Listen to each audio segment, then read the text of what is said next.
প্ৰায় 4.5 লাখতকৈ অধিক মহিলা বাইদেৱে আজি অৰুণোদয় 3.0 যোগেদি আমাৰ বিটিআৰত বিটিচিত অৰুণোদয় পাবলৈকে সক্ষম হৈছে। আমাৰ ওদালগুৰি জিলাত 1,08,000 মহিলা বাইদেৱে আজিৰ পৰা অৰুণোদয় পাবলৈকে সক্ষম হ'ব। কিন্তু আৰু আমি 17,000 মহিলা বাইদেউক অৰুণোদয় দিবলৈকে সক্ষম হ'ম।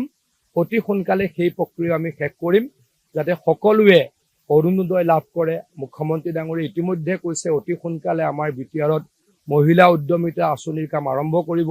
মহিলাসকলক 10,000 টকা দিয়াৰ কথা তেখেতে ইতিমধ্যে ঘোষণা কৰিছে। কামো কমপ্লিট হ'ল, অতি সোনকালে পাব।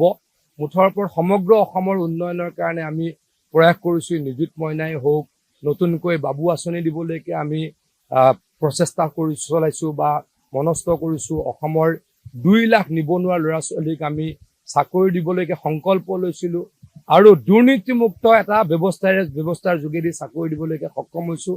ৰাস্তা পথৰ ব্যাপক উন্নয়ন হৈছে। কাঠৰ দলং বুলিবলৈ অসমত নাই। বানপানী নিয়ন্ত্ৰণৰ ক্ষেত্ৰতো আমি বহুখিনি সফল হৈছোঁ। মুঠৰ ওপৰত অসমৰ উন্নয়নৰ কাৰণে আমি তীব্ৰ গতিৰে প্ৰয়াস কৰিছোঁ, চেষ্টা কৰিছোঁ।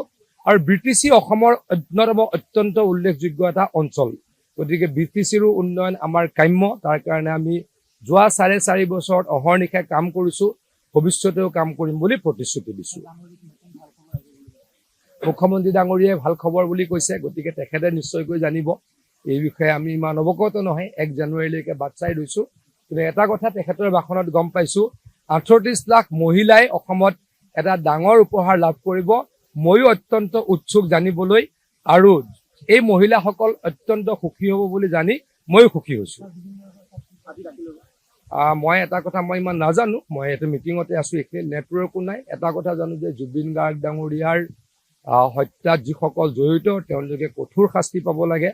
আমাৰ সকলোৰে আপোন, সকলোৰে হৃদয়ৰ লগত সংযোগ থকা ব্যক্তিগৰাকী হৈছে জুবিন গাৰ্গ।